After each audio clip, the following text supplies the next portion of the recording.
സ്വീഡനെ തകർത്ത് ലോകകപ്പിലെ അപരാജിത കുതിപ്പ് തുടർന്ന് നെതർലൻഡ്സ് 1-5 ഗോളുകൾക്കാണ് ഡച്ച് പടയുടെ മിന്നും ജയം.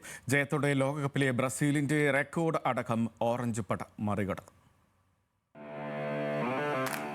ജപ്പാനോട് അവസാന നിമിഷം വഴങ്ങിയ സമനിലയിൽ നിന്ന് പാഠം ഉൾക്കൊണ്ടാണ് നെതർലൻഡ്സ് സ്വീഡനെ നേരിടാനിറങ്ങിയത്.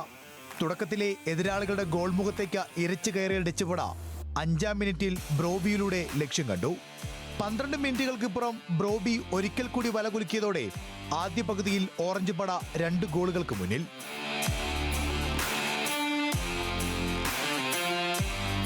രണ്ടാം പകുതിയുടെ തുടക്കത്തിൽ തന്നെ ഗാക്പോയുടെ ഇരട്ട ഗോളോടെ നെതർലൻഡ്സ് ലീഡ് 4-ആയി ഉയർത്തി. 59-ാം മിനിറ്റിൽ സ്വീഡൻ ഗോളും അടക്കിയെങ്കിലും കളിയുടെ അവസാന മിനിറ്റിൽ സമ്മർവില്ലെ ഡച്ച് പടയുടെ ഗോൾ നേട്ടം 5-ആക്കി. തകർപ്പൻ ജയത്തോടെ ഒരുപിടി റെക്കോർഡുകളും ഓറഞ്ച് പട സ്വന്തം പേരിലാക്കി.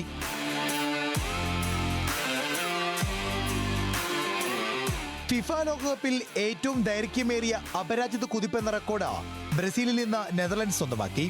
2010 ലോകകപ്പ് ഫൈനലിൽ സ്പെയിനോട് തോറ്റതിനു ശേഷം ഡച്ച് പട ലോകകപ്പിൽ തോൽവി അറിഞ്ഞിട്ടില്ല. 2014-ലും 2022-ലും നെതർലൻഡ്സ് പുറത്തായത് അർജന്റീനയോട് പെനാൽറ്റി ഷൂട്ടൌട്ടിലാണ്.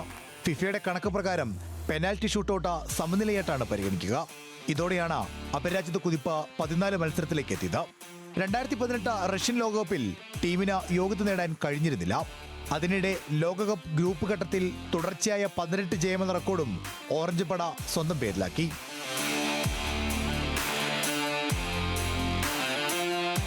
2006-ൽ പോർച്ചുഗലിനോട് ഏറ്റ തോൽവിക്ക് ശേഷം ഇന്ന് വരെ ഒരു ടീമിനും നെതർലൻഡ്സിനെ നിശ്ചിത 90 മിനിറ്റിനുള്ളിൽ പരാജയപ്പെടുത്താൻ സാധിച്ചിട്ടില്ല.